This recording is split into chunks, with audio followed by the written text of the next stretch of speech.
என்னாகம புஸ்தகம் 24ஆம் அதிகாரம் முதல் வசனத்தினுடைய முதல் பகுதி.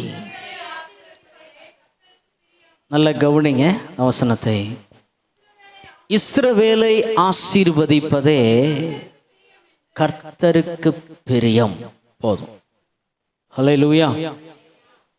நல்ல கவனிங்க. இந்த உலகத்தில் எத்தனையோ கோடிக்கணக்கான ஜனங்கள் இருந்தாலும் இஸ்ரவேலர்கள் என்கிற ஒரு கூட்டத்தை கர்த்தர் தமக்காக தெரிந்து கொண்டு, அந்த கூட்டத்தை தெரிந்து கொண்டதனுடைய அந்த பிரதான நோக்கத்தை இந்த வசனத்தில் சொல்கிறார். அவர்களை ஆசீர்வதிப்பதற்காகவே அவர் தெரிந்து கொண்டார். அல்லேலூயா. என்ன பர்பஸ்க்காக ஒரு மனிதனை தேவன் தெரிந்து கொள்கிறார் என்றால், எதுக்காக தெரிந்து கொள்றாருங்க? ஆசீர்வதிப்பதற்காக தான் தெரிந்து கொள்றார். ஒரு மனிதனை அவர் தண்டிப்பதற்காகவோ இல்லை அழிப்பதற்காகவோ அவர் தெரிந்து கொள்வதில்லை. அவருடைய தெரிந்து கொள்ளுதல் ஆதி முதலாய் இன்னைக்கு வரைக்குமே ஒருவனை ஆசீர்வாதமாய் மாற்றுவதற்காகவே கர்த்தர் தெரிந்து கொள்கிறார். அல்லேலூயா, அல்லேலூயா. இதை பழைய உடன்படிக்கை நாட்களில் இஸ்ரவேல் ஜனங்களுடைய வாழ்க்கையிலே நாம் பார்த்திருக்கிறோம். இந்த புதிய உடன்படிக்கைக்குள் வரும்போது இயேசு கிறிஸ்துவை சொந்த இரட்சகராக ஏற்றுக்கொண்ட அத்தனை பேரையுமே அவர் ஆசீர்வதிப்பதற்காகவே தெரிந்து கொண்டார். அல்லேலூயா. ஆசீர்வாதம் என்று சொல்லும்போது நான் உங்களுக்கு சொன்னது போல அது பொருளாதாரத்தை குறிப்பது அல்ல. ஐஸ்வர்யம்தான் பொருளாதாரத்தை குறிப்பது. ஆசீர்வாதம் வந்துவிட்டால் ஐஸ்வர்யமும் வரும்.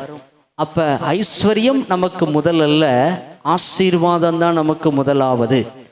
ஒரு மனிதன் தேவனால் ஆசீர்வதிக்கப்படும் போது அவன் ஆசீர்வாதத்திலும் ஐஸ்வர்யத்திலும் போதுமான அளவுக்கு தேவன் அவனை நிறைவாக்கி அவனை உயர்த்துகிற கர்த்தர்.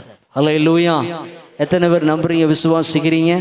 நம்மளுடைய தேவைகள், நம்மளுடைய எதிர்கால தேவைகள், நம்மளுடைய எதிர்காலத்தில் என்னெல்லாம் திட்டங்களோ இந்த திட்டங்கள் எல்லாம் தேவனுடைய பார்வையிலே உகந்ததாயிருக்குமானால் அந்த திட்டங்கள் ஒன்று கூட தடைபடாதபடிக்கு தேவன் அவைகள் அத்துணையும் நமக்கு நன்மைக்கு ஏதுவாகவே நிறைவு செய்து தருவார். அல்லேலூயா.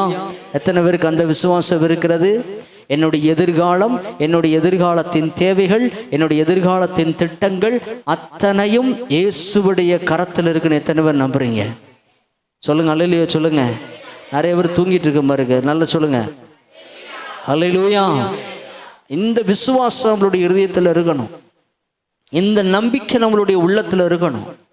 இந்த விசுவாசம், இந்த நம்பிக்கையும் தான் என்னை ஆசீர்வாதமாக என்ன செய்ய போகிறது? மாற்ற போகிறது. நான் பிரியப்படுவதை விட என்னை ஆசீர்வதிக்க வேண்டும் என்று பிரியப்படுகிற ஒரு கர்த்தர் இருக்கிறார். அந்த கர்த்தரை தான் நாம் இரட்சகராக நாம் ஆராதிக்கிறோம். அவரை தான் நமக்கு எஜமானனாக தேவன் நமக்கு தந்திருக்கிறார். அவர் தான் நமக்கு மணவாளனாகவும் இருக்கிறார். அல்லேலூயா. மறுபடியும் வாசிப்போமா? இஸ்ரவேலை ஆசீர்வதிப்பதே கர்த்தருக்கு பிரியம். போதும். இதை என்னைக்கும் மறக்காதீங்க. என்னை ஆசீர்வதிப்பது தான் யாருக்கு பிரியம்? கர்த்தருக்கு பிரியம். ஆனால் ஆசீர்வாதத்தை சுதந்திரித்து கொள்வதற்கு நான் சில காரியங்களை என் வாழ்க்கையிலே நான் செய்யதான் ஆக வேண்டும். அல்லேலூயா.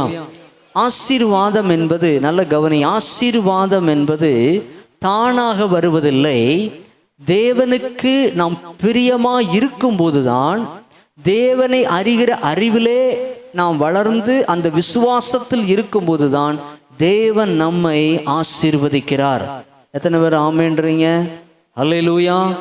ஆசீர்வாதம் என்பது எதையோ ஒன்றை கொடுத்து வாங்க முடியாது. தேவனிடத்திலிருந்து தேவனுடைய கிருபைகளையும் அவர் மேல் நாம் வைக்கிற விசுவாசத்தையும் அவருக்கு கீழ்ப்படுகிற கீழ்ப்படிதலையும் நாம் தந்துதான் ஆசீர்வாதத்தை நாம் பெற முடியும்.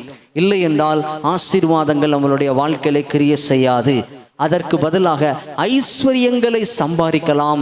ஐஸ்வர்யங்கள் நமக்கு வேதனையைத்தான் தருமே ஒழிய சமாதானத்தையும் சந்தோஷத்தையும் தராது. அல்லேலூயா. அல்லேலூயா. இந்த உலகத்தில் இருக்கிற எல்லா மனிதர்களும் ஐஸ்வர்யத்திற்கு பின்பாக தான் ஓடுகிறார்களே ஒழிய ஆசீர்வாதம் என்றால் என்னவென்று தெரியாமல் ஐஸ்வர்யத்திற்கு பின்பதாக ஓடுகிறார்கள். ஆனால் நமக்கோ தேவ ஞானம் உண்டாயிருக்கிறபடியினால் நம் ஐஸ்வர்யத்திற்கு பின்பதாக அல்ல, ஆசீர்வாதத்துக்கு பின்னாடி நாம் ஓட வேண்டும். ஆமென். அல்லேலூயா, அல்லேலூயா, அல்லேலூயா. வாசிங்க, ஒரு வசனத்தை எடுத்துக்கொள்ளுங்க. நீதிமொழிகள் 1 அதிகாரம் 7 வசனத்தை வாசிக்கலாம். போதும், நல்ல கவனிங்க. கர்த்தருக்கு பயப்படுதலே ஞானத்தின் ஆரம்பம். இதை ஒரு மனிதன் முதலாவது விசுவாசிக்கணும். இதை ஒரு மனிதன் முதலாவது உள்ளத்தில் ஏற்றுக்கொள்ள வேண்டும். நமக்கு பிறக்கும் போதே ஒரு அறிவு இருக்கிறது.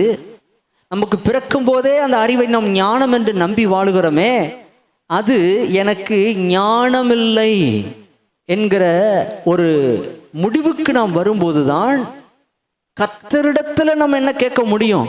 ஞானத்தை கேட்டு பெற்றுக்கொள்ள முடியும்.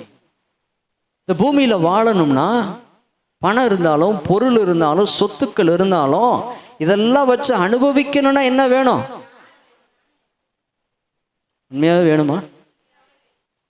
இல்லைங்க, எனக்கு நிறைய சொத்து இருக்குதுங்க, எனக்கு நிறைய பணம் இருக்குதுங்க, நான் நல்லா படிச்சிருக்கிறேங்க, நான் வேலைக்கெல்லாம் போகிறேங்க, எல்லாம் இருந்தாலும் இவைகளெல்லாம் வைத்து நாம் சமாதானமாக இருக்கணும், சந்தோஷமாக இருக்கணும்னா எனக்கு தேவை என்னதுங்க? ஞானம். நல்லா கவனிங்க, நான் சொல்றதை. வாழ்க்கையின் நடைமுறைகளை குறித்து பேசுகிறேன். ஞானம் இல்லை என்றால் இருக்கிறவைகளை எல்லாவற்றை என்ன செஞ்சிருவோம்? இழந்து போவோம். அப்ப நல்லா கவனிங்க, இருக்கிறது பெருசு இல்லை, இருக்கிறத வைத்து நான் நன்றாயிருப்பதற்கு எனக்கு தேவை ஞானம் அவசியம். இருப்பதை விட ஞானம் எனக்கு அவசியம். ஞானம் இருந்தால் எனக்கு இருக்கிற கொஞ்சமும் சமாதானமாக இருக்கும். எத்தனை பேர் நம்புறீங்க? அதை விசுவாசிக்கிறீங்க? வேதம் எதையோ ஒன்று பேச வேண்டும் என்பதற்காக ஆவியானவர் பேசி எழுதி வைக்கவில்லை. நம்மளுடைய எல்லாருடைய ஆசீர்வாதத்துக்காகவும் நன்மைக்காகவும் தேவன் எல்லாவற்றையும் எழுதி வைத்திருக்கிறார். ரட்சிக்கப்பட்டவர்களாகிய நாம் முதலாவது நோக்கி பார்க்க வேண்டது கர்த்தரிடத்தில் இருக்கிற ஞானம். மறுபடி வாசிங்க. கர்த்தருக்கு பயப்படுதலே ஞானம் அல்ல, ஞானத்தின் ஆரம்பம். அல்லேலூயா. வசனம் அழகா சொல்லுது, கர்த்தருக்கு பயப்படுதலே. தேவனுக்கு பயப்படுகிற பயம் எனக்கு ஞானத்தை கற்றுத் தருகிறது, எனக்கு ஞானத்தை எனக்குள் விதைக்கிறது. அந்த ஞானம் எனக்குரியவைகளை வைத்து நான் சமாதானமாய் வாழக்கூடியவனாக என்னை மாற்றி விடுகிறது. அப்போ முதலாவது ஒரு மனிதனுக்கு தேவை கர்த்தரிடத்திலிருந்து பெற்றுக்கொள்ள வேண்டிய ஞானம். அதை எப்படி பெற்றுக்கொள்ள முடியுமா? கர்த்தருக்கு பயப்படுதலே. அல்லேலூயா. ஆங்கிலத்தில் the fear of God, தேவனுக்கு பயப்படுதல் என்று போடப்பட்டிருந்தாலும் the fear என்பது, பயம் என்பது மரியாதைக்குரிய சொல். என்ன சொல்லுங்க? நல்ல கவனிங்க, அப்பதான் புரியும். மரியாதைக்குரிய சொல், the reverence என்று சொல்லுவார்கள். அல்லேலூயா. நல்ல கவனிங்க. இது போல மரியாதை, அதாவது பயம் என்பது மரியாதை கலந்த பயம். வெறும் பயம் அல்ல, எதையோ பார்த்து பயப்படுறதில்ல. ஆண்டவர் அடிச்சிருவாரோ, உதைச்சிருவாரோ, மிதிச்சிருவாரோ அப்படின்றதுக்காக அவர்கிட்ட போறதில்ல. அவர் யாரா இருக்கிறார் என்பதை அறிந்து அதனால் உண்டாகிற மரியாதையை நான் செலுத்துவதற்கு பேர் தான் என்னதுங்க? கர்த்தருக்கு பயப்படுகிற பயம். அல்லேலூயா, அல்லேலூயா. இதெல்லாம் நம்ம புரிந்து கொள்ள வேண்டும். ஆண்டவருக்கு கீழ்ப்படிதல், அவரை புரிந்து கொள்ளுதல், அவரை அண்டர்ஸ்டாண்ட் பண்றது, இதுதான் கர்த்தருக்கு பயப்படுகிற பயம். அவரை புரிந்து கொண்டால் நான் என்ன செய்யணும், என்ன செய்யக்கூடாதுன்ற ஒரு பயம் என்ன செய்யும்? உள்ள வரும். எத்தனை பேர் நம்புறீங்க? அவரை புரிந்து கொள்ளாத வரைக்கும் நான் என்ன செய்யணும் என்ன செய்யக்கூடாதுன்ற பயம் என்ன செய்யாது, வராது. அந்த பயம் என்னை அடிமைத்தனத்துக்குள்ளாக்குகிற பயம் அல்ல, என்னை ஆசீர்வாதத்துக்குள் நடத்துகிற பயம். அல்லேலூயா, அல்லேலூயா. பிள்ளைகளை பார்த்து சில நேரம் சொல்றோமே, என் வார்த்தைக்கு நீயே பயப்பட மாட்டியே. கேட்கிறோமா இல்லையா? என் வார்த்தைக்கு பயப்பட மாட்டியே அப்படின்னா என்ன அர்த்தம்னா, பிள்ளை பார்த்து என் வார்த்தையை கேட்டு பயப்படணும்னு அவசியம் இல்லை. மரியாதை கொடுக்கலையே, என் வார்த்தைக்கு கீழ்ப்படியலையே, என்னை ரெஸ்பெக்ட் பண்ணலையே, என்னை மதிக்கலையே, அதான் அதோடைய மீனிங், அதோடைய அர்த்தம். அந்த பயம் உள்ள வந்துச்சுன்னா, அந்த பயம் உள்ள வந்துச்சுன்னா அந்த பிள்ளை எப்படி இருக்கும்? நல்லா இருக்கும். அந்த பிள்ளை எப்படி இருக்கும்? நல்லா இருக்கும், ஆசீர்வாதமா இருக்கும். சில பயங்கள் நல்ல கவனிங்க, கர்த்தருக்கு பயப்படுகிற பயம் நமக்கு தேவையான பயம். இந்த பயம் நம்மகிட்ட இல்லைன்னா நம்மளுடைய வாழ்க்கை ஒன்றுமில்லாமல் போய்விடும். எத்தனை பேர் நம்புறீங்க? ஒன்றுமில்லாமல் போயிருங்க வாழ்க்கை. நீ அதை பார்த்து பயப்பட வேணாம், இதை பார்த்து பயப்பட வேணாம், எதை பார்த்து பயப்பட்டாலும் ஒன்றும் இல்லாமல் போயிடும். ஆனால் கர்த்தருக்கு பயப்படுகிற பயம் இருந்துச்சுன்னா நல்லா இருப்போம். கர்த்தருக்கு பயப்படுகிற பயம் இருந்துச்சுன்னா எதிர்காலம் ஆசீர்வாதமாக இருக்கும், நல்லா இருக்கும். அந்த பயத்தின் நிமித்தமாகத்தான் எனக்கு என்ன பிறக்குதுன்னு வேதம் சொல்லுது, ஞானம் பிறக்கிறது, அறிவு பிறக்கிறது. தேவனை பற்றியதான ஞானமும் உலகத்தை பற்றியதான அறிவும் கர்த்தருக்கு பயப்படுகிற பயத்தினால் பிறக்கிறது. அல்லேலூயா. இன்னைக்கு உலகத்தில் இருக்க எல்லாரும் மேக்சிமம் படிக்காதவர்கள் யாருமே இல்லை. சாதாரணமாக இருக்கிறவர்கள் கூட ஒரு டிகிரி வச்சிருக்காங்களா இல்லையா? இது எல்லாமே வேதம் சொல்லுது உலக ஞானம், உலக அறிவு. ஆனால் என் வாழ்வு ஆசீர்வாதமாக இருக்க வேண்டும் என்றால் எனக்கு உலக அறிவு அல்ல, தேவ ஞானம் எனக்கு அவசியமாக இருக்கிறது. அல்லேலூயா, அல்லேலூயா. தேவன் யார் என்பதையும் அவர் எப்படிப்பட்டவர் என்பதையும் அவருக்கும் எனக்கும் ஐக்கியம் உண்டாகும் போதுதான் எனக்குள் ஞானம் பிறக்க ஆரம்பிக்கிறது. அந்த ஞானம் என்னை சகல தீங்குக்கும் என்னை விலக்கி என்னை ஆசீர்வாதத்துக்குள் நடத்துகிற ஞானம். அல்லேலூயா, அல்லேலூயா. இதை ஏற்றுக்கொண்டு இதை விசுவாசித்து நம்மளுடைய வாழ்க்கையில கொண்டு வந்தால்தான் தேவன் நம்மை ஆசீர்வதிக்க முடியும். அந்த ஆசீர்வாதம் நம்ம வாழ்க்கையில சந்தோஷத்தையும் சமாதானத்தையும் தர முடியும். இல்லைங்க, நான் காலையில் எந்திரிச்சிட்டு என் வேலையை பார்த்து நான் போயிட்டே இருப்பேன், ஏதோ 2 வார்த்தையை ஆண்டவர்கிட்ட சொல்லிட்டு ஒரு திருப்திக்கு ஆண்டவர்கிட்ட 2 வார்த்தையை சொல்லிட்டு அப்படியே போயிட்டு இருப்பேன் அப்படின்னா, நீங்கள் நல்லா பாருங்க, வாழ்க்கையில் ஒரு சந்தோஷம் சமாதானமே இருக்காது, ஒரு பிடிமானமே இருக்காது. ஏதாவது ஒரு காரியம் அப்படின்னா ரொம்ப பயந்துருவோம். வாழ்க்கையில் அந்த பயத்தை மேற்கொள்ளவே முடியாது. விசுவாசமே அந்த இடத்துல இருக்காது. அடுத்து என்ன செய்யலாம் அப்படின்னு தான் ஒரு திட்டம் போடுவோமே ஒழிய கர்த்தர் பார்த்துக்குவாரு அப்படின்ற அந்த விசுவாசத்துக்கு இடம் கொடுக்கவே நம்மளால முடியாது. ஹல்லேலூயா. நல்லா கவனிங்க, ஆண்டவருடைய வசனம் இந்த கடைசி காலத்துல பஞ்ச காலம் போல போயிடும். வார்த்தை கிடைக்காத ஒரு பஞ்ச காலத்துல வாழ்ந்துட்டு இருக்கிறோம். கர்த்தர் நமக்கு தராருன்னா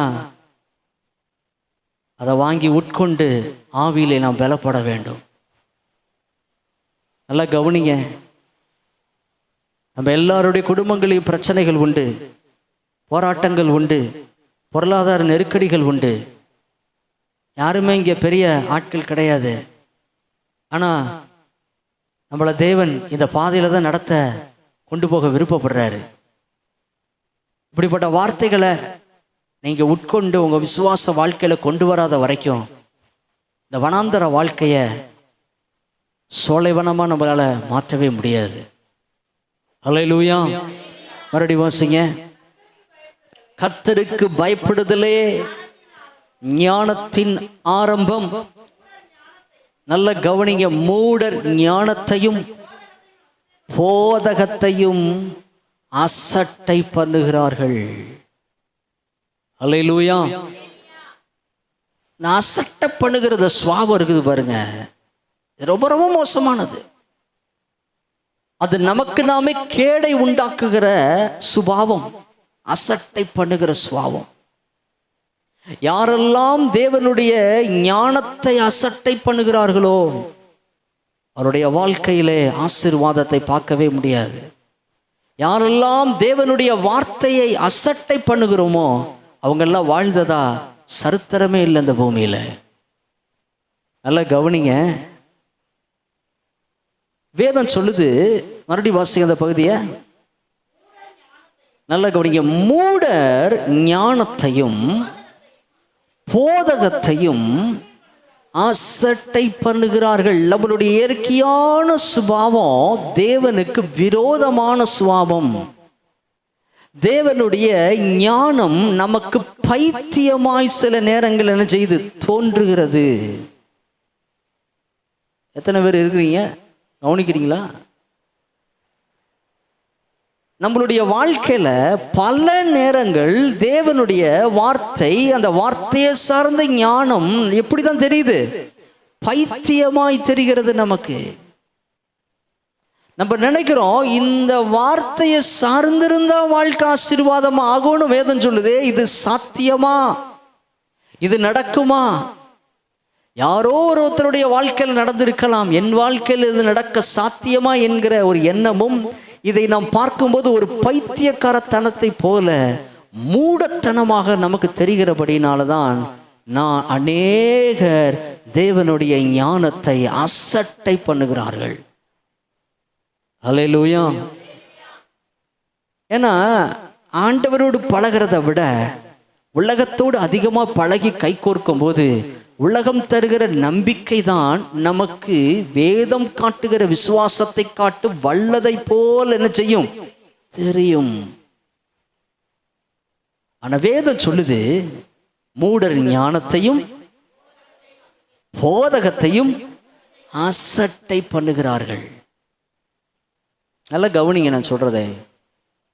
நம்மளுடைய வாழ்க்கை என்கிற பாதையில் தேவன் நமக்கு நன்மையானவைகளெல்லாம் நமக்கு அனுப்பும்போது அதை வைத்துத்தான் நம்மளை தேவன் ஆசீர்வதிக்க வேண்டும் என்கிற காரியங்களெல்லாம் அனுப்பும்போது பெரும்பாலாக நாம் அதை என்னதான் செய்கிறோம்? அசட்டை பண்ணுகிறோம்.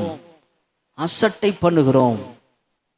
தேவன் அனுப்புகிற வசனம், தேவன் அனுப்புகிற ஆசீர்வாதத்தின் வழிகள், இவைகள் எல்லாவற்றையும் பல நேரங்களில் நாம் அசட்டை பண்ணி தூர தள்ளுகிறபடினாலே அது கிடைக்காத ஒரு பஞ்ச காலம், அது கிடைக்காத ஒரு நிலை ஒவ்வொரு தனிப்பட்ட ஒரு மனிதனுடைய வாழ்க்கையில வரும்போதும் இழந்ததை நினைத்தே கவலைப்பட்டே தன் வாழ்க்கையை என்னாக்கிறான்? நஷ்டமாக்கிறான், முடித்து விடுகிறான்.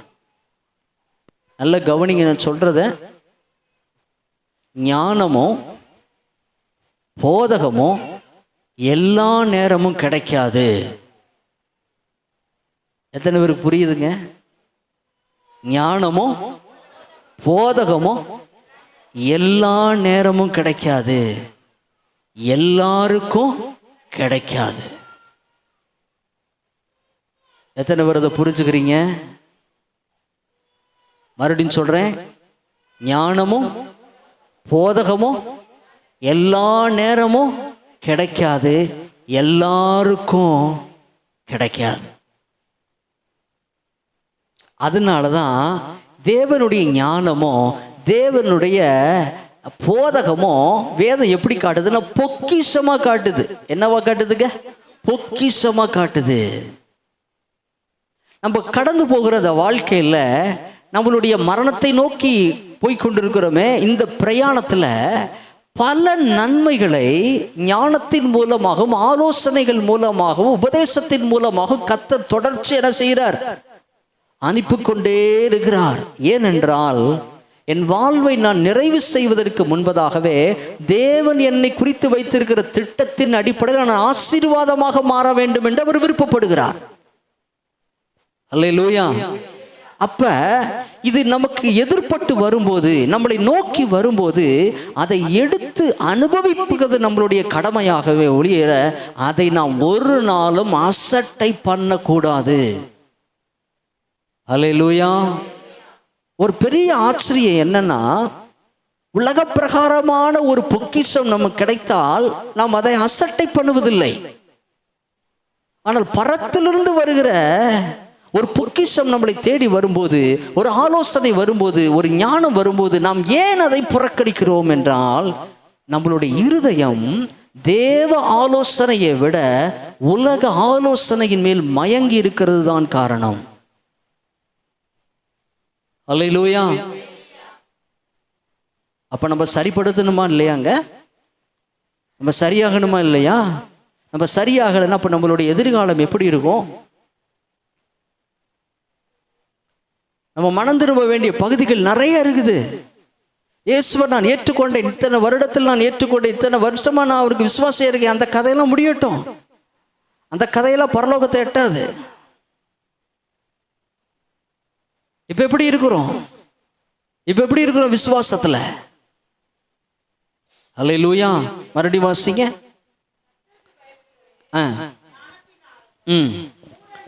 நல்ல கவனிங்க.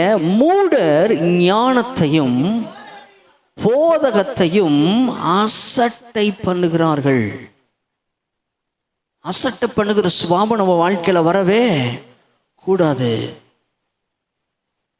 முக்கியமா சொல்றேன், தேவனுடைய வார்த்தையை மாத்திரம் அசட்டை பண்ணாதீங்க. தேவனுடைய வார்த்தையை புறம்பே தள்ளாதே. தேவனுடைய வார்த்தையை தூக்கி எறியாதே. ஏனென்றால் அது எல்லா நேரமும் கிடைக்காது. அது எல்லாருக்கும் கிடைக்காது. நீ நானும் அவரால் முன்கூட்டியே தெரிந்து கொள்ளப்பட்டவர்களா இருந்தபடினாலே ஞானமும் உபதேசமும் நம்மளை தொடர்ச்சி என்ன செய்து தொடர்ந்து வருகிறது. அல்லேலூயா. நீ அவருடைய பிள்ளையானபடியினால் உன்னை ஆசீர்வதிப்பதற்கான வழிகள் இதுதான் என்பதை அவர் அறிந்திருக்கிறபடியினால் உன்னை தொடர்ச்சியா உன்னை பின்தொடர்ந்து அவர் நமக்கு முன்பாக அவர் ஆசீர்வாதமாய் இருப்பதற்காக ஞானத்தையும் உபதேசத்தையும் அவர் போதகத்தையும் அனுப்பி கொண்டே இருக்கிறார். அல்லேலூயா. ஆனா வசனம் என்ன சொல்லுது பாருங்க, மூடன் ஞானத்தையும் போதகத்தையும் அசட்டை பண்றானா. அவன் தேவனுடைய பிள்ளையா இருக்கலாம், ஆனால் அவன் அசட்டை பண்ணுவதனால் அவனுக்கு என்ன பேர் பாருங்க, மூடன்.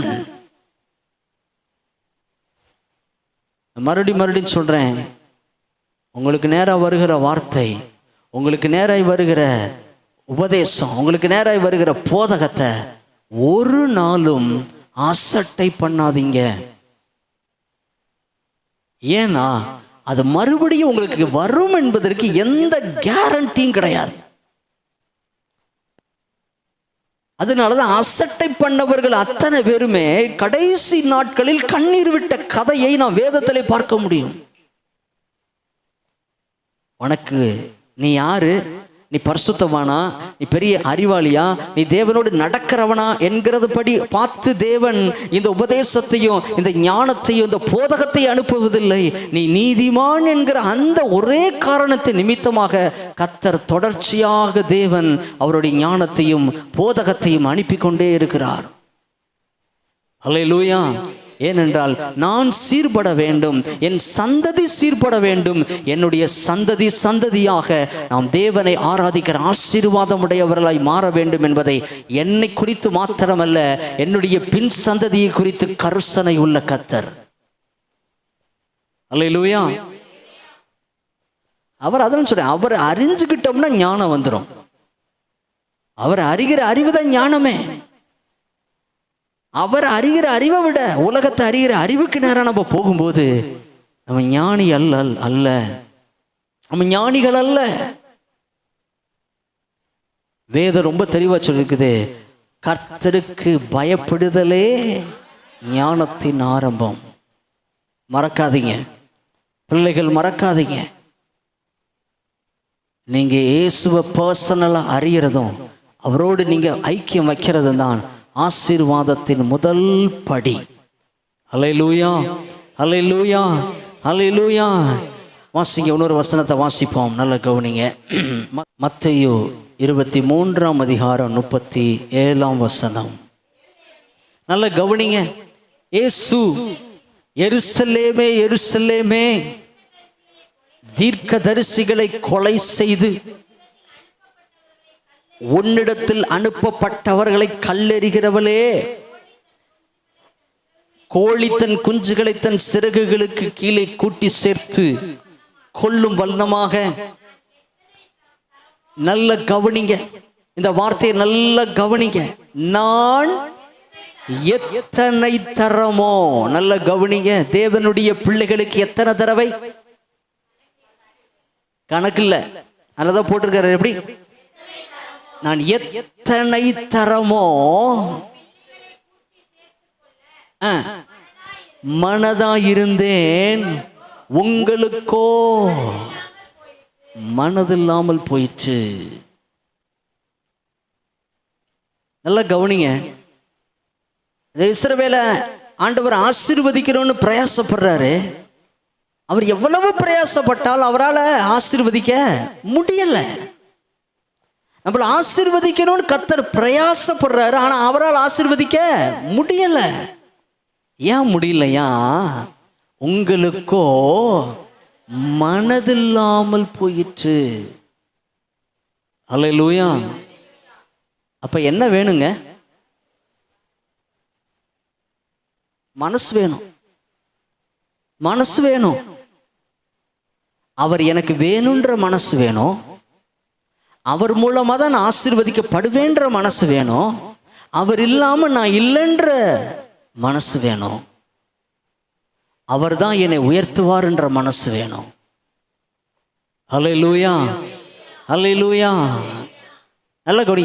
ஏன் ஒரு மனிதன் தனக்கு முன்பதாய் தேவன் அனுப்புகிற அந்த ஞானத்தையும் அந்த போதகத்தையும் அசட்டை பண்ணுகிறான் என்றால், அவனுக்கு என்ன இல்லை? மனம் இல்லை. என்ன இல்லை? மனம் இல்லை. அதை ஏற்றுக்கொள்வதற்கு மனமில்லை. தனக்கு முன்பதாய் வருகிற நன்மைகளை ஒரு மனிதன் இது நன்மைதான் என்று அறிந்தும் அதை வாலண்டியரா என்ன செய்யறான்? புறக்கணிக்கிறானே, தள்ளுகிறானே. இதற்கு என்ன காரணம் என்றால் மனதில்லை, மனமில்லை. நம்மள ஆண்டவர் ஆசீர்வதிக்கணும் என்ன வேணுங்க? நமக்கு மனசு வேணும். நமக்கு மனசு இல்லாம அவர் நம்மளை ஆசீர்வதிக்க மாட்டாரு. ஆமென், அல்லேலூயா. ஆசீர்வதி ஆண்டவரே, ஆசீர்வதி ஆண்டவரேன்னா எத்தனை மணி நேரம் ஆசீர்வாதம் வேணும், ஆசீர்வாதம் வேணும் ஜெபம் பண்ணிக்கிட்டே இருந்தாலும் என்ன வராது? உனக்கு மனதை வேற பக்கத்துல வைத்து விட்டு தேவனை நோக்கி ஆசீர்வாதம் வேணும்னு கேட்ட வராது. அல்லேலூயா. அவருடைய போதகத்தையும் அவருடைய ஞானத்தையும் அசட்டை பண்ணிட்டு என்னை ஆசீர்வதியும் ஆண்டவர், ஏன்னா எப்படி ஆசீர்வாதம் வரும்? வராது. அல்லேலூயா. நம்மள நாமே கொஞ்சம் நிதானிச்சு பார்ப்போம். அந்த வசனத்தை மறுபடியும் வாசிங்களேன். ஆண்டவர் இந்த வார்த்தையை சொல்லும்போது கண்ணீர் விட்டார் என்று வாசிக்கிறோம். கண்ணீரோட சொல்றாரு. தன் பிள்ளைகளை பார்த்து சொல்லுகிறார், எருசலேமே எருசலேமே, தீர்க்கதரிசிகளை என்ன செஞ்சாங்களாம்? அவங்களுக்கு முன்னாடி அனுப்பின ஞானத்தையும் போதகத்தையும் என்ன செய்தார்கள்? கொலை செய்தார்கள். நல்லா கவனிங்க, கொலை செய்தார்கள். அதை அசட்டை பண்ணினார்கள், கொலை செய்தார்கள். உன்னிடத்தில் அனுப்பப்பட்ட ஞானத்தையும் போதகத்தையும் கல்லறிகளவரே. நல்ல கவனி. ஆனாலும் ஒரு கோழி தன் குஞ்சுகளை தன் சிறகுகளுக்கு கீழே கூட்டி சேர்க்குமாம் போல எத்தனை தரமோ உனக்கு முன்பதாக ஞானத்தையும் போதகத்தையும் அனுப்பின போது மனதா இருந்தேன், உங்களுக்கோ மனதில்லாமல் போயிற்று. அல்லேலூயா. ஒரு நல்ல தீர்மானம் எடுக்கணுங்க. நல்ல தீர்மானம். உங்க வார்த்தைக்கு நான் என்ன செய்வேன்? கீழ்ப்படிவேன். நான் மறுபடியும் சொல்லுகிறேன், நீ சபை என்கிற இந்த பேழைக்குள்ள வராதவனுக்கு இது போதனை அல்ல. அவருடைய இரத்தத்தில் கழுவப்படாதவனுக்கு இந்த போதனை இல்லை. ஞானஸ்நானம் எடுக்காதவனுக்கு இந்த போதனை இல்லை. ரட்சிக்கப்பட்டு மனம் திரும்பி உள்ள வந்த அத்தனை பேருமே ஒரு நல்ல தீர்மானம், ஆண்டவரே உங்கள் வார்த்தைக்கு நான் என்ன செய்வேன், கீழ்ப்படிஞ்சாதாங்க ஆசீர்வாதம். அழுத்தி அழுத்தி சொல்கிறேன், கீழ்ப்படிந்தாதான் ஆசீர்வாதம். கீழ்ப்படியாத வரைக்கும் ஆசீர்வாதம் இல்லை. அல்லேலூயா. முதலாவது அந்த ஞானத்தையும் உனக்கு நேர வர போதகத்தை நீ என்ன பண்ணக்கூடாது, அசட்டை பண்ணாத. அது கசக்கதான் செய்யும், இனிக்காது, பயங்கர கசப்பா இருக்கும். ஏன் பயங்கர கசப்பா இருக்குதுன்னா, மனசு வியாதியா இருக்குது. ஆமாவா இல்லையா? சாப்பிட்ற மாத்திரை எல்லாமே, டாக்டர் கொடுக்குற எல்லா மாத்திரையுமே இனிப்பா இருக்கா? கொடுக்குற எல்லா டானிக்குமே ரொம்ப இனிப்பா இருக்கா? தேன் மாதிரி இனிக்குதா? குடிக்கணும் பிடிக்கணும் தோணுதா? எப்படிதான் இருக்குது? ஏன்னா உள்ள என்ன இருக்குது? வியாதி இருக்குது. வியாதியை சரி பண்றதுக்கு கசப்பு தேவை. அல்லேலூயா. என்னைக்குமே ஞானமும் உபதேசமும் எப்படிதான் இருக்கும்? சந்தோஷமா ஏற்றுக்க. டாக்டர் எனக்கு நீங்க இனிப்பான மாத்திரையா கொடுங்க, கசப்பான மாத்திரையா கொடுக்காதீங்கன்னா இந்த ஆளை கொண்டு போய் மென்டல் ஹாஸ்பிட்டலில் சேர்ந்து அந்த ஆள் சொல்லுவார் டாக்டர். இப்போ ஓம் வியாதிக்கு இந்த கசப்பு உள்ள போனாதான் உள்ள இருக்கிறது என்ன பண்ணும்? சரிபடுத்தும். அல்லேலூயா. அதனாலதான் அநேகர் தேவனுடைய ஞானத்தையும் போதகத்தையும் அசட்டை பண்ணுவதற்கு காரணம். அல்லேலூயா. கசப்பு நல்லதா தீமையாங்க? நல்லது தானங்க. நல்லதா கெட்டதாங்க? பாவக்காய் என்ன டேஸ்ட்டுங்க? ஆனால் பாவக்காய் என்ன செய்யுது? உள்ள போனா வயிற்றில் இருக்கிற புழு பூச்சியெல்லாம் என்ன செய்யுது? தேவனுடைய வார்த்தை அதே போல தான் இருக்கும். தேவனுடைய வார்த்தை நமக்கு இனிக்கிற மாதிரி இருந்துச்சுன்னு வைங்க, அது தேவனுடைய வார்த்தையே இருக்காது. அது இனிப்பா இருந்துச்சுன்னா நம்ம கடைசி செத்தே போயிடுவோம் அதை சாப்பிட்டே. அல்லேலூயா. இந்த கசப்பு உனக்குள்ள இருக்கிற அந்த நோய் என்ன செய்யும்? குணப்படுத்தும். நோயை குணப்படுத்தி உன்னை ஆரோக்கியமாக உன் வாழ்க்கையை மாற்றும். அல்லேலூயா. அல்லேலூயா. அந்த கடைசி பதிய வாசிக்க, உன் பிள்ளைகளை கூட்டி சேர்க்க மனதாயிருந்தேன், உங்களுக்கோ மனது இல்லாமல் போயிற்று. டாக்டர்கிட்ட கூட்டிட்டு போறோம், மாத்திரைலாம் வாங்கி தரோம், எல்லா டெஸ்ட்டும் பண்ணியாச்சு. இந்த மாத்திரையை சாப்பிட்டாதான் நீ சரியாவன்னு டாக்டர் சொல்றாரு. சாப்பிட்றது வேண்டியது யாருங்க? டாக்டரா வீட்டில் தண்ணி பிடிச்சி மாத்திரையெல்லாம் வாயில போட்டு விட்டு முழுக்க விடுவாரு? நீ தான் சாப்பிடணும். அல்லேலூயா. அல்லேலூயா. மனது இல்லாமல் போனபடினால் அசட்டை பண்ணினார்கள். அசட்டை பண்ணினதுனால அவர்கள் வாழ்க்கை ஒன்றும் இல்லாமல் போனது. அல்லேலூயா. நம்ம மனதில் நன்றாய் வைக்கணும். ஆண்டவரே, நீங்க ஒருவேளை நீங்க எப்படி ஜெபம் பண்ணலாம், ஆண்டவரே வாழணும்னு நினைக்கிறேன், ஆனா என்னால முடியல. கீழ்ப்படின்னு நினைக்கிறேன், என்னால கீழ்ப்படிய முடியல. உங்க கிருபை எனக்கு வேணும், உங்க தயவு எனக்கு வேணும், உங்களுடைய இரக்கம் எனக்கு வேணும். ஆனா என்ன மட்டும் செய்யாதீங்க, அசட்டை மட்டும் என்ன பண்ணாதீங்க. அசட்டை பண்ணாத. ஏற்றுக்கொண்டு ஆண்டவர்கிட்ட கேளு. அதுக்கு பதிலாக ரிஜெக்ட் பண்ணாத, அசட்டை பண்ணாத. ஏன்னா நான் மறுபடியும் சொல்றேன், எல்லா நேரமும் கிடைக்காது, எல்லாருக்கும் கிடைக்காது. இழந்துட்டோம்னா அதுக்கப்புறம் கிடைக்காது, மறுபடியும் வரும்னு எதிர்பார்க்கவே முடியாது. அல்லேலூயா. சோதோம் குமார ஜனங்களுக்கு ஆண்டவர் சொன்னாரா இல்லையா? எல்லாரும் என்ன செய்யுங்க, மனம் திரும்புங்க சொன்னாரா இல்லையா? மனம் திரும்பினாங்களா? எல்லாரும் என்ன பண்ணாங்க? அசட்டை பண்ணினார்கள். அசட்டை பண்ணினார்கள். கடைசி நேரத்தில் லோத்துடைய மனைவி கூட என்ன பண்ணா? அசட்டை பண்ணினாள். பின்னிட்டு பாராதேன்னு சொன்ன வார்த்தை ஒரே வார்த்தைங்க. பெரிய பைபிள்லாம் இல்லை, இவ்வளவு பெரிய பைபிளை பின்பற்றுன்னு சொல்லல. பின்னிட்டு உலகத்தை பின்னிட்டு பார்க்காதே. ஹல்லேலூயா. உனக்கு முன்னாடி கர்த்தர் இருக்கிறாரு. கர்த்தரை நோக்கி பாரு. அந்த மலையை நோக்கி பார். அதை நோக்கி ஓடு. பின்னிட்டு திரும்பி பார்க்காத. ஒரே வார்த்தை தான். அதை அசட்டை பண்ணினதுனால அவ உப்பு தூணாய் மாறினாள் என்று வேதம் சொல்கிறது. என்னைக்குமே தேவனுடைய வார்த்தை என்ன பண்ணாதீங்க, அசட்டை பண்ணாத. உன்னால முடியலன்னா ஆண்டவர்கிட்ட கேளு. ஆனா அதுக்கு பதிலாக உன்னை நீயே காம்ப்ரமைஸ் பண்ணாத. உன்னை நீயே தேட்டிக் கொள்வதற்கு நினைக்காதே. உன்னை நீயே சரிப்படுத்துவதற்கு நினைக்காதே. சிலர் சொல்றது, நான் முயற்சி செஞ்சு பார்க்கிறேன். முயற்சி செய்யறது கிறிஸ்தவம் இல்லையா? முயற்சி செய்யறது கிறிஸ்தவம் இல்லை. அவர்கிட்ட நீ சரணடைகிறது தான் கிறிஸ்தவம். அல்லேலூயா. அவருக்கு நீ கீழ்ப்படிவதுதான் கிறிஸ்தவம். நீ முயற்சி செய்வதனால் நீ உன்னை மாற்றிக்கொள்ள முடியாது. ஆசீர்வாதமா மாற முடியாது. அல்லேலூயா. வாசிங்க இன்னொரு தடவை அது மறுபடியும் அந்த அதை வாசிப்போம். நீதிமொழிகள் 1:7 வாசிப்போம்.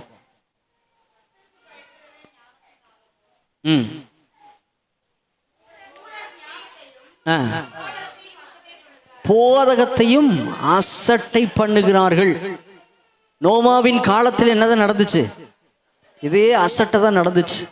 நோவா 120 வருஷம் அவன் உபதேசிச்சான். ஞானமும் போதகமும் 120 வருஷம் அந்த ஜனங்களுக்கு போதிக்கப்பட்டது. ஆனால் தங்களுடைய மனம் இல்லாதபடினாலே அவர்கள் பேழைக்குள்ளே பிரவேசிக்க முடியவில்லை. ஹல்லேலூயா. நான் எதற்காக சொல்லினால கவனிங்க. ஒன்று கசக்கும், இன்னொன்று பைத்தியக்காரத்தனமா தெரியும். என்றைக்குமே தேவனுடைய வார்த்தை இந்த உலக ஜனங்களுக்கும் சில விசுவாசிகளுக்கு கூட எப்படிதான் தெரிகிறது? ஒன்று பைத்தியக்காரத்தனமாய் தெரிகிறது, இன்னொன்று கசப்பாய் இருக்கிறது. இந்த 2 காரணங்களின் நிமித்தமாகத்தான் எல்லா ஜனங்களுமே தேவனுடைய ஞானத்தையும் போதகத்தையும் புறம்பி தள்ளி அதை அசட்டை பண்ணுவதற்கு காரணமாயிருக்கிறது. பேழையை கட்டிட்டான், மழையே பெய்யல, மழையே பார்த்ததில்லை. இப்ப சொல்றான் மழை பெய்ய போதுன்றான், வானத்துல தண்ணி வர போதுன்றான். இது கேட்கும் போது ஜனங்களுக்கு எப்படி இருக்குது? பைத்தியக்காரத்தனமா இருக்கு. என்னைக்குமே நம்மளுடைய பிரச்சனைகளுக்கு வேதம் காட்டுகிற விதம் சில நேரம் பைத்தியக்காரத்தனமான தீர்மானங்களாக இருக்கலாம். நம்மளுடைய அறிவுக்கு எட்டாத, புரிந்து கொள்வதற்கு முடியாத ஒரு சிம்பிளான ஒரு காரியத்தை செய்து மிகப்பெரிய வெற்றியை தருவதற்கு தேவன் வழி வைத்திருக்கலாம். ஆனால் அது ரொம்ப சிம்பிளா இருக்கிறதுனால நமக்கு அதை பார்க்க எப்படிதான் தெரியுது? பைத்தியமா தெரியுது. ஆமாவா இல்லையாங்க? அதனாலதான் இதை போய் சேர நேரத்தில் அதை செஞ்சிடலாமேன்னு முடிவு எடுக்கிறோம். இதை பண்ண வேண்டிய நேரத்தில் அதை பண்ணிடலாமே. அல்லேலூயா. மறுபடியும் சொல்லுகிறேன், அசட்டை பண்ணுகிற சுபாவம் நம்மை விட்டு நீங்க கடவுது. ஆமென். அசட்டை பண்ணாதீங்க, ஏற்றுக்கொள்ளுங்க. முடியலன்னு ஆண்டவர்கிட்ட கேளுங்க. ஆனா என்ன மட்டும் செய்யாதீங்க, அசட்டை மட்டும் பண்ணாதீங்க. நோவாவின் காலத்தில் அப்படிதான் நடந்தது. சரி, நல்ல கவனிங்க. கடந்த வாரத்தில் 1ஆம் சங்கீதத்தை பார்த்தோம்ல, அந்த 1ஆம் சங்கீதத்தில் முதல் வசனத்தை வாசிங்க பார்ப்போம். துன்மார்க்கருடைய ஆலோசனையில் நடவாமலும் பாவிகளுடைய வழியில் நில்லாமலும் உட்காராமல். நல்ல கவனி. இந்த 3 காரியங்களை நம்ம தவிர்த்துத்தான் ஆக வேண்டும். நல்ல கவனியை. தேவனுடைய உறவையே நம்ம என்ன செய்யறோம்? அசட்டை பண்றோமே. இப்படிப்பட்ட உறவையே நம்ம அசட்டை பண்ணக்கூடாது. புரியுதாங்க? இந்த உறவை அசட்டை பண்ணினா நீ அவரை ஆதாயமாக்கலாம். அவரை அசட்டை பண்ணினா இவன் உனக்கு குழி வெட்டுவான். எது வேணும் நமக்கு? ஆமா. ஹல்லேலூயா. மறுபடி வாசிங்க. ஆலோசனையில் நடவாமலும் பாவிகளுடைய வழியில் நில்லாமலும் பரியாசக்காரர் உட்காரும் இடத்துல, இதுதான் ஆசீர்வாதத்தின் தொடக்கம். அல்லேலூயா, அல்லேலூயா. இதை நீ அசட்டை பண்ணு. தேவனுடைய வார்த்தையை அசட்டை பண்ணாத. தேவனுடைய வார்த்தை நீ அசட்டை பண்ண பண்ண பண்ண பண்ண நமக்கு பிரச்சனைகள் நாளுக்கு நாள் அதிகரிக்குமே ஒழிய சமாதானமாய் மாறாது. அல்லேலூயா.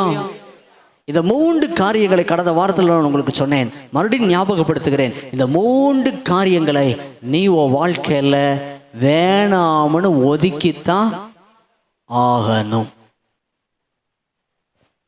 இதை ஒதுக்காத பட்சத்தில் கர்த்தர் நம்மளை ஆசீர்வதிக்கவே முடியாது, ஆசீர்வதிக்கவே முடியாது. அல்லேலூயா. அப்ப நம்ம தவிர்க்க வேண்டியதை முதலாவது என்ன செய்யணும்? தவிர்க்க வேண்டும். தவிர்த்தால் தான் தேவன் நம்மை ஆசீர்வதிக்க முடியும். நாம் சில காரியங்களை வெட்டு ஒன்று துண்டு ரெண்டுன்னு சொல்லுவாங்களே, அதுபோல இப்படிப்பட்ட காரியங்களை முடிவெடுக்க வேண்டும். முடிவெடுக்காத வரைக்குமே தேவன் நம்மை ஆசீர்வதிக்க முடியாது. ஏனென்றால் இவர்கள் நம்மளுடைய விசுவாசத்துக்கு குழி வெட்டுகிறவர்கள். நம் தேவன் மேல் வைத்திருக்கிற நம்பிக்கையை பொய்யாக்குகிறவர்கள். நம்மளுடைய தேவ தரிசனத்தை திருப்பி மனித தரிசனத்துக்கு நேராய் நடத்துகிறவர்கள். நம்மை நாம் சந்தோஷப்படுத்துவதற்கு உலக அளவிலே உலகத்தார்களை போல மற்றவர்களை கேலி செய்து கிண்டல் செய்து அதிலே கிடைக்கிற ஒரு சந்தோஷத்தை நமக்கு தருகிறவர்கள். இவர்களோடு நமக்கு ஐக்கியம் இருக்கவே கூடாது. அல்லேலூயா. அதனால யாரோட பேச வேணாம், யாரோட பழக வேணாம்னு பைபிள் எங்கேயும் அப்படி சொல்லலையே. நீ யார் என்பதை நீ அங்க காட்டு. உன்னால முடிஞ்ச அங்க காட்டு, இல்லைன்னா இடத்தை விட்டு காலி பண்ணு. உன்னால் காட்ட முடிந்தால் அங்க இரு, இல்லை என்றால் அந்த இடத்தை நீ காலி பண்ணுவது நல்லது. அல்லேலூயா. அப்போ முதல் காரியம், கர்த்தரை ஆசீர்வதிக்க வேண்டும் என்றால் இந்த 3 காரியங்களை நான் தவிர்க்காத பட்சத்துல தேவன் என்னை ஆசீர்வதிக்கவே முடியாது. அல்லேலூயா. நல்ல கவனிங்க. அசட்டை பண்ணுவதற்கு 3வது காரணம் என்னன்னா, எனக்கு முன்பதாய் தேவன் அனுப்புகிற ஞானமும் போதகமும் விலையேற பெற்றது என்கிற அறிவு நமக்கு இல்லை. அதோடைய மேன்மை நமக்கு தெரியவில்லை, அதோடைய அருமை நமக்கு தெரியாததுனால தான் நம்ம என்ன செய்யறோம்? அதை புறம்பே தள்ளுகிறோம், அசட்டை பண்ணுகிறோம். ஒரு சின்ன குழந்தை கையில 500 ரூபா நோட்டை கொடுத்தா என்ன நடக்கும்? ஏன்? அதோடைய மதிப்பு, நல்ல கவனிங்க, ஞானத்தையும் போதகத்தினால் உண்டாகிற மதிப்பு தெரியாததுனால தான் எல்லாரும் என்ன செய்யறாங்க? அசட்டை பண்றாங்க, தூக்கி எறிகிறாங்க. ஒரு சின்ன குழந்தையை வைத்து சொன்ன உடனே நமக்கு அது புரியுது. ஒரு 500 ரூபா நோட்டை அதுக்கு தெரியாததுனால, அது என்னன்னு தெரியாததுனால, அது எவ்வளவு வேல்யூவானதுன்று தெரியாததுனால அதை கிழித்து போடுகிறதோ, அதே போலதான் ஞானத்தையும் போதகத்தை குறித்து அறிவில்லாததினால் நாம் தள்ளி அதை புறம்பே தூக்கி எறிகிறோம். அல்லேலூயா. நான் ப்ளீஸ் கெஞ்சி கேட்கிறேன், கொஞ்சம் உங்களை நிதானித்து பாருங்கள், உங்களை நிதானித்து ஆராய்ந்து பாருங்கள். எங்க தவற விட்டோம்? நம்ம என்ன செய்துகிட்டு இருக்கிறோம்? அல்லேலூயா. விசுவாசத்தில் தான் வாழ்க்கை ஓடுகிறதா, இல்ல வேற எதிலையோ ஒன்றை என்னுடைய வாழ்க்கையை நான் ஓட்டி கொண்டு இருக்கிறேனா? அது எதை நோக்கி போகிறது என்கிற ஒரு நிதானம் நமக்கு தேவை. அல்லேலூயா.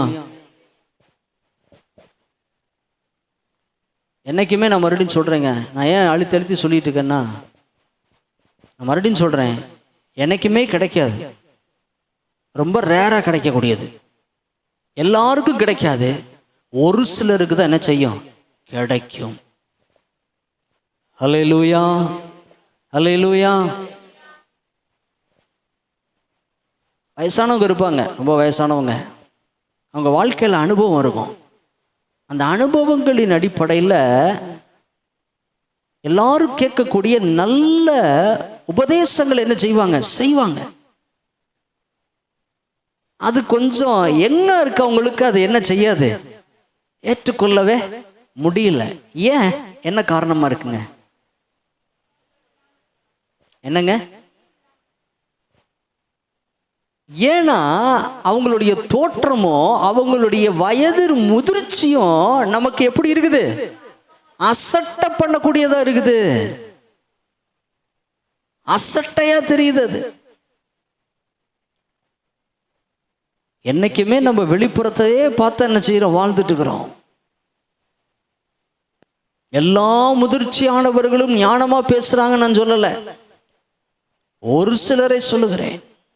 வசனத்தின் சாரத்தோடு கூட பேசுகிறவர்கள், அது உலகத்தான இருந்தாலும் ரைட். அதனாலதான் சொல்ற, எல்லாருக்கும் கிடைக்காது, எப்பயுமே கிடைக்காது. அல்லேலூயா. வாசிங்க நீதிமொழிகள் 5ஆம் அதிகாரம் 7ஆம் வசனம். பிள்ளைகளே, இப்பொழுது எனக்கு செவி கொடுங்கள், என் வாயின் வசனங்களை விட்டு நீங்காதிருங்கள். ஒரு தாயும் ஒரு தகப்பனும் ஒரு பிள்ளைக்கு கொடுக்கிற ஒரு போதகத்தை தான் நம்ம இங்க வாசிக்கிறோம். நல்லா கவனிங்க நான் சொல்றதை. இந்த போதகமும் ஞானமும் எல்லா நேரத்திலும் கிடைக்காது. கிடைக்கிறப்ப அதை நீதான் மேய்ந்து கொள்ள வேண்டும். வாசிங்க அடுத்து. உன் வலியை அவளுக்கு தூரப்படுத்து, அவளுடைய வீட்டின் வாசலை கிட்டி சேராத. இது எத்தனை பேத்துக்கு இனிக்கும்? சொல்ற கேட்கறவனுக்கு இனிக்குதா? ஏன் ஆண்டவர் இப்படிப்பட்ட ஒரு சூழ்நிலையில இப்படி ஒரு சம்பவத்தை கோட் பண்ணி எழுதி வச்சிருக்கிறாருன்னா அப்பதான் நமக்கு புரியும். இது ஒரு உதாரணத்துக்கு சொல்லப்பட்ட வார்த்தை. இந்த வார்த்தை எப்படி ஒரு இளைஞனுக்கு கசக்குமோ, இந்த வார்த்தை எப்படி ஒரு இளைஞனால் அசட்டை செய்யப்படுமோ, அதுபோல தேவன் நமக்கு நேராக அனுப்புகிற எல்லா ஞானமும் உபதேசமும் போதனையும் நமக்கு இப்படித்தான் இருக்குது.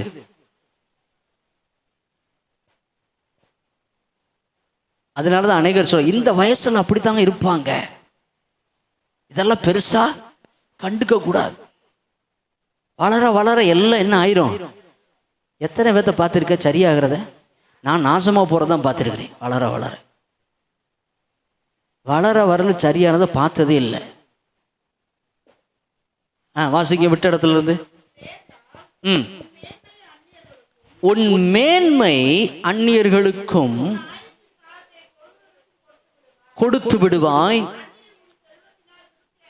அந்நியர் உன் செல்வத்தினால் திருப்தி அடைவார்கள். இதெல்லாம் கேட்கும் போது எப்படி இருக்கும் அவனுக்கு? கிளடு கட்டைகளுக்கு வேற வேலை இல்லையா? இந்த வயசுல என்ஜாய் பண்ணாம எந்த வயசுல என்ஜாய் பண்றது? சில நேரங்களில் கர்த்தருடைய வார்த்தை வரும்போதும் இதே வார்த்தையை தான் நம்மும் தேவனிடத்துல சொல்லாமல் மனதை சொல்லுகிறோம். இந்த வயதில் நான் அனுபவிக்காமல் எந்த வயதில் நான் அனுபவிப்பது? அல்லேலூயா. நல்ல கவனிங்க. இந்த போதகத்தை ஒருத்தை புறம்பே தள்ள தள்ள தள்ள அவனுடைய வாழ்நாளெல்லாம் எப்படி இருக்கும் என்று வேதம் ரொம்ப தெளிவா கிளியரா ஆண்டவர் சொல்லி இருக்கிறார். இவனுடைய வாழ்க்கை மாத்திரமல்ல, நம்ம அனைவருடைய வாழ்க்கையும் ஞானத்தையும் போதகத்தையும் புறம்பே தள்ளும் போது அவனுடைய முடிவு மோசமான முடிவுக்கு நேராய் முடியும். சேராதே 11 முடிவிலே நல்ல கவனிங்க. எதிலே? முடிவிலே. சொல்ற பெரிய தீர்க்கதரிசியா? ஒரு தாயும் ஒரு தகப்பனும் ஒரு போதகனும், இந்த காலத்துல வந்த ஒரு பாஸ்டர் ஒரு போதகனும் சொல்றது, போதகமும் ஞானமும் அசட்டை பண்ணும்போது முடிவிலே உன் மாம்சமும் உன் சரீரமும் உருவழிந்து போகும். நீ அல்லேலூயா. அப்ப எதை நம்ம அசட்டை பண்ணவே கூடாதுங்க. எனக்கு இந்த வயசுல இப்படி இருக்கு தோணுது, நிக்காத. நீ தெரிந்து கொள்ளப்பட்ட விதம் வேற. வேற ஒருத்தருடைய ரத்தத்தினால நீ பிறந்திருக்கிற. உனக்கும் வெளியே இருக்கிறவனுக்கும் சம்பந்தமில்லை. அல்லேலூயா. வாசிங்க அடுத்து. ஐயோ,